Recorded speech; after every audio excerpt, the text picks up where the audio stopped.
ঢাকাস্থ American এমবাসিতে super Friday এটা আগেও কিছুদিন ছিল, আবার বন্ধ করে দেওয়া হয়েছিল, কিন্তু 2024 সালের শেষ মাস ডিসেম্বরের 6 তারিখে আবার সুপার ফ্রাইডেতে 300 নন ইমিগ্রেন্ট আবেদনকারীকে ইন্টারভিউ নেওয়া হয়েছে। ব্যাকলগ কমানোর জন্য সরকার, আমেরিকান গভর্নমেন্ট যথাসাধ্য চেষ্টা করছে।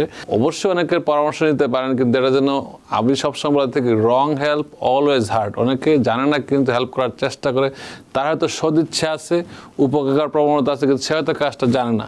যদি কেউ পেন্ডিং পিরিয়ড এর ভিতরেও না পড়ে, ইউর আউট অফ লাক। কিন্তু আপনার আশা করি সবাই হয়তো এর সুযোগ সুবিধা পাবেন, যারা হয়তো ছুঁই অবস্থায় ছিল তারা হয়তো এর সুবিধাটা পাবেন। ঢাকাস্থ আমেরিকান এমবাসিতে সুপার ফ্রাইডে এটা আগেও কিছুদিন ছিল, আবার বন্ধ করে দেওয়া হয়েছিল, কিন্তু 2024 সালের শেষ মাস ডিসেম্বরের 6 তারিখে আবার সুপার ফ্রাইডেতে 300 নন ইমিগ্রেন্ট আবেদনকারীকে ইন্টারভিউ নেওয়া হয়েছে। তাই এই বিষয়টি এবং আরও বলছে যে এর ধারাবাহিকতা অব্যাহত থাকবে। 2025 সালে সুপার ফ্রাইডের সাথে সাথে আবার সুপার স্যাটারডেও চালু হবে। তাহলে এই বিষয়টির গুরুত্ব এবং লক্ষ্য উদ্দেশ্য এর পেছনে কি আছে, এবং এতে করে কি যদি এই বিষয়টি অন্যান্য দেশেও চালু নিশ্চয়ই হচ্ছে, তাহলে কি যে ব্যাকলগটা আছে আমাদের ইমিগ্রেশনের যে বিশাল, তার উপরে কতটুকু প্রভাব পড়বে? জানাব। ধন্যবাদ রানা ভাই। আমি আসলে এই কথাটা বলার আগে কিছু কথা বলতে চাচ্ছি, কারণ বিভিন্ন জায়গা থেকে প্রশ্ন পাচ্ছি যে এই কথা ভুলে যাবো। হয়তো অনেকেই প্রশ্ন করছেন কল দিয়ে, যারা বর্তমান পরিস্থিতিতে যদি যারা অবৈধ আছেন বা ডিপোর্টেশন আছে বা যারা ওভার স্টে করতেছে, তারা যদি কোনো অ্যাক্সিডেন্টের শিকার হন বা মেডিকেল ম্যাল প্র্যাকটিস, অনেকেই হয়তো প্রেগনেন্ট অবস্থায় এই দেশে আসছে, হয়তো গ্রিন কার্ড নাই, তার ট্যুরিস্ট ভিসা আসছে, তার যদি এখন বাচ্চা হয়, সে কি যদি ডাক্তার ভুল করে সে কেস করতে পারবে কিনা? হ্যাঁ, যদি আপনাদের বৈধ বা অবৈধ স্ট্যাটাস যাই থাকুক না কেন, আপনারা যদি দেশে কোনো বৈষম্যের শিকার হন, আপনাদের যদি কোনো অ্যাক্সিডেন্ট অথবা মেডিকেল ম্যাল প্র্যাকটিস শিকার হন, বাচ্চার জন্মের সময় ভুল ত্রুটি হয়, আপনি অধিকারটা অবশ্যই প্রয়োগ করবেন। এই ক্ষেত্রে অ্যাটর্নিরা আপনাদের সেবায় নিয়োজিত, ভয় পাবেন না, এটা ইমিগ্রেশনের সাথে সম্পৃক্ত না। সো এইটা দিয়ে শুরু করলাম পাবলিক। কিন্তু আপনি যেই প্রশ্নটা করেছেন এখন, আপনি তো একটু আগে ব্যাখ্যা করে দিলেন যে বাংলাদেশ এখন স্টুডেন্ট ভিসার ক্ষেত্রে আমরা পরে অষ্টম সুপার ফ্রাইডে যে কথাটা বললেন, অতীতেও ছিল, ডিসেম্বর আবার চালু হয়েছে।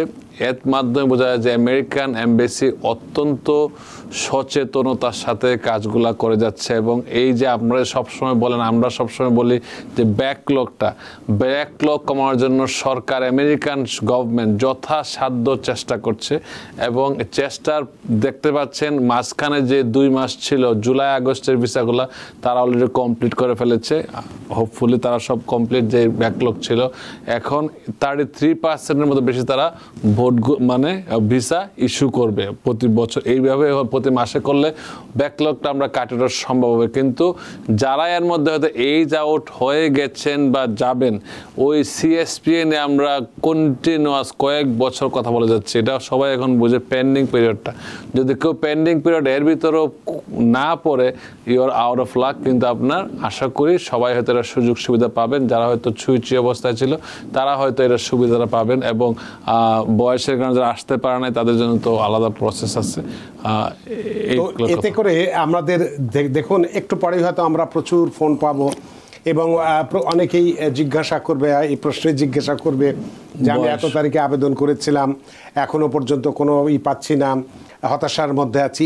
এই ক্ষেত্রে এই সুপার ফ্রাইডে এবং সুপার স্যাটারডে যদি চালু করা হয়, হয়তো ভবিষ্যতে এমন হতে পারে সুপার সানডেও করতে হতে পারে, অর্থাৎ সপ্তাহের 7 দিনে যদি কাজ হয়, তাহলে এই যে প্যান্ডামিক পরবর্তীকালে যে ব্যাকলগটা সৃষ্টি হয়েছে, সেটা যে আবার কি পূর্ব অবস্থায় ফিরে আসতে পারবে না?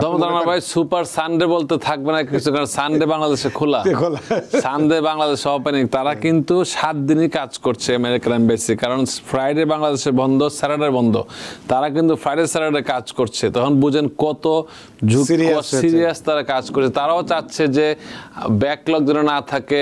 অনেকেই প্রশ্ন করেন যে ট্যুরিস্ট ভিসায় এত সময় লাগে, কোনো 8 থেকে 9 মাস লাগে ইন্টারভিউ ডেট পাইতে, স্টুডেন্ট ভিসায় কেন সময় লাগে?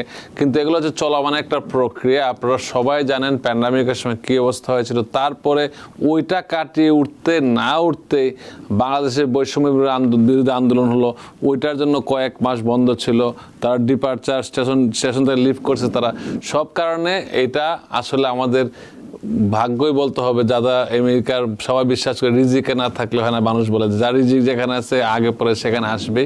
সো এই বিষয়টা তারা কিন্তু যাচাই বাছাই করতো। একটা জিনিস সবসময় বলে থাকে, অনেক কারণ আমি দেখলাম, আমি দেখছি তারা যে কোনো কারণে তারা ভিসা ইন্টারভিউটা স্থগিত করে দেয় যদি কারো ডিসক্রিপেন্সি পায়। অনেকের দেখুন ভিসা ইন্টারভিউ স্থগিত হয়ে যায়, মানে ক্যান্সেল করে দিচ্ছে, কারণ DS-160 ভুল থাকে অথবা নতুন কোনো অ্যাড থাকে, উইদিন 1 উইকের ভিতরে যদি কেউ কোনো ধরনের চেঞ্জ করে, যদি কোড নাম্বার না মিলে, তারা কিন্তু এটা ক্যান্সেল করে দিতে পারে। সো আপনারা যার মাধ্যমে কাজ করবেন সচেতন থাকবেন এবং অবশ্যই অনেকের পরামর্শ নিতে পারেন, কিন্তু এটা যেন আমি সবসময় বলে থাকি, রং হেল্প অলওয়েজ হার্ট। অনেকে জানে না কিন্তু হেল্প করার চেষ্টা করে, তার হয়তো সদিচ্ছা আছে, উপকার প্রবণতা আছে, কিন্তু সে হয়তো কাজটা জানে না।